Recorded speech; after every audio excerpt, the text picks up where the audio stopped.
Assalamualaikum and a very good morning to Dr. Shafiq and my fellow classmates. We are Group 9 and today we will be presenting a case study for MGM 3143 Commercial Law.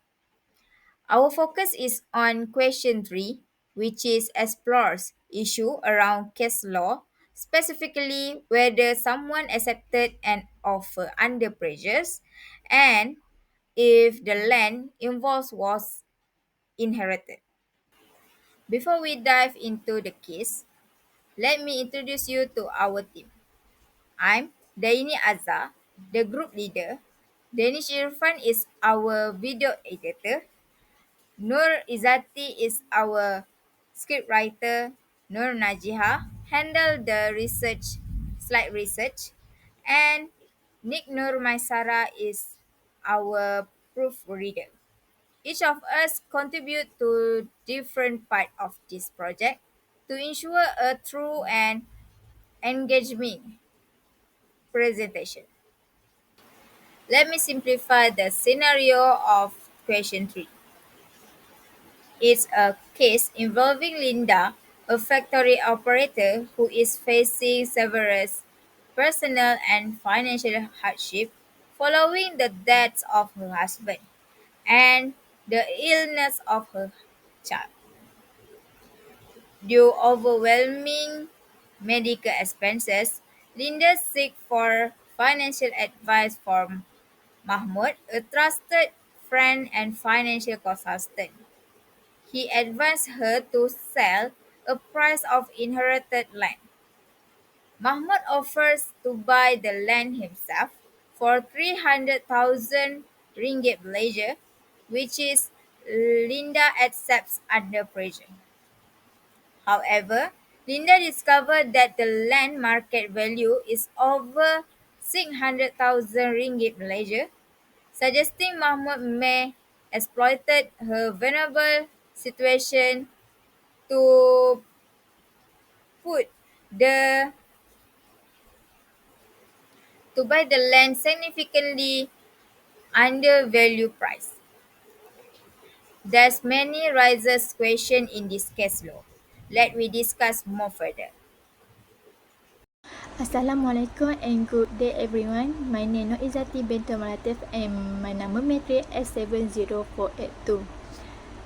For this slide, I will explain what the question 3 is asking us to do. This question asks us to analyze the legal rights and liability of both Linda and Mahmud regarding the sale of the land. We need to determine whether both parties, Linda as the seller and Mahmud as the buyer, have valid rights and responsibility under the law in this sale contract. Next, we must consider the impact of the significant price difference where the land was sold for only 300,000 ringgit, while the actual market value is 600,000 ringgit. This price disparity could indicate element of unfairness or undue influence in the contract. We also need to take into account Linda's disparate situation due to her financial and family problems, as well as Mahmud's expertise and the trust Linda placed in him. This raises the question of whether Linda made the decision freely or was influenced by Mahmud. Finally, the question requires us to discuss possible remedies or legal consequences that either party may pursue, such as whether the contract can be rescinded or if Linda can claim compensation if there was undue influence, misrepresentation, or unconscionable bargains. Next, I will focus on the main issue in this case. The main issue is whether the contract for the sale of land between Linda and Mahmud and the price of 300,000 ringgit is valid and enforceable under the law, give Linda vulnerable situation and Mahmud knowledge of the land true value. Under contract law, if there is evidence of undue influence, misrepresentation, or an unconscionable bargain, the contract can be set aside by the aggrieving party. For example, in Malaysia, if someone signs a contract due to the influence of a dominant party or because of false information, the court can rescind the contract and restore the party to their original positions. A relevant case in polygram record is the MBHD versus the search, where the court decided that if undue influence is proven, the victim can rescind the contract even if the transaction appears fair on the surface. So in Linda's case, if she can prove the Mahmud took advantage of his position or that there was false information, she may apply to have the contract rescinded or claim compensation. These are the main issue and key aspect we need to analyze in this case before concluding the right and liability of both parties. That's all from me. Thank you. And continue the next slide about the case law. Assalamualaikum warahmatullahi wabarakatuh. My name is Najiihah Binti Rosdi. My number metric is S70996. Today I will be presenting some fundamental principles of contract law under the Contract Act 1950 along with important case law that illustrate this principle. Let's start with the statute. First one is offer. Under section 2A of the Contract Act 1950, an offer is made when one person signifies to another their willingness to do or abstain from doing something with the intention of getting the assent of that person or of that other person in simple terms. This is the proposal stage of a contract. Second, acceptance. As stated in section 2B, once the person to whom the proposal is made agree to it, the proposal becomes an accepted offer. At this point, the offer turns into a promise. Number 3 is consideration. According to section 2D, consideration refers to something of value given by the promiser or any other person at the desire of the promiser. This could be doing something or refraining from doing something, and it forms the basis for the promiser. Number 4 is undue influence. Under section 16, a contract is said to be induced by undue influence if one party who is in a position to dominate the will of the other uses that position to obtain an unfair advantage. Now, let's look at some case law that support this concept. In Carly Workaholic Small Ball CO, the court ruled that an offer must be clear and directed to the offerer, and acceptance must be effectively communicated. This case highlights the importance of clarity and communication in forming a contract. In case Noria versus Sheikh Ali bin Omar, the court stated that when a person in a position of influence make a deal that appear unfair, that the burden is on that stronger party to prove that no undue influence was involved.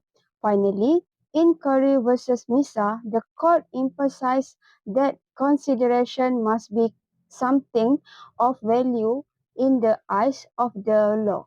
This means that whatever is exchanged in return for a promise must be legally recognized as value. That's all for me. Thank you. I will be passed. Next presenter is Maisarah Binti Mansor. Assalamualaikum warahmatullahi taala wabarakatuh. My name is Maisarah Binti Mansor. My number matric S70467. Today I want to explain about the application. Whether the contract between Linda and Mahmud for the sale of Linda land at the RM 300,000 is legally valid and acceptable considering Linda valuable position and Mahmud knowledge for the land true value. The next is about the contract actions 1900 and 50. The first is about the offer. Mahmud made a clean offer to purchase the land for the RM 300,000. The second is about the accepted. Linda accepted the offer and both parties signed an written contract on fulfilling the requirements and for the accepted. The last is about the consideration. The sale of the land of RM 300,000 constitute consideration as here is exchange the value. Issue of under influence. The first is about the section system. Section system provide the code definition. A contract is said to be including by under influences where the related uncertainty between the party are so that one of the party is in the position to dominate the will of the other and use the position to obstruct and unfair advertising over the other. The issue of the case is about Linda was emotional and finally verbal. The second is Mahmud as a close friend and financial advisors have a position and investment for over him. The next is the price of rents was will below the market value, ration concept and unfair the advertising. The case insists Maria versus Sheikh Ali Omar. The fact of the case Sheikh Anurias and elderly and an illiterate woman transfer his property to his nephew Sheikh Ali Omar. Example for the case Linda and a mother whose husband had just prison way and was experiencing finally difficulty agreed to sell her land for the best friends Mahmud and for the RM 300,000 ringgit. The legal principles here was a special relationship and trust and dependency. I think this is all for me. Thank you for your attention and Assalamualaikum warahmatullahi wabarakatuh. My name is Mohd Irfan bin Rosdi. My matric number is S72153. Today I would like to present my part, which is the conclusion. Whether the contract between Linda and Mahmud is legally valid and enforceable depends on the presence or absence of undue influence. Basic elements of offer acceptance and consideration under the Contract Act 1950 are present. The circumstance suggests that Mahmud may have taken unfair advantage of Linda's vulnerability. If undue influence is established, the contract may be set aside or declared voidable as Linda's options. Mahmud will then be liable to restore Linda to her original position, and Linda has the right to rescind the contract and recover her land or seek fair compensation. The summary issue whether the Linda contract is valid given Linda's vulnerable state and Mahmud actions. The law, Contract Act 1950 offer acceptance consideration and undue influence, relevant case law. Application. All elements of contract present but strong presumption of undue influence.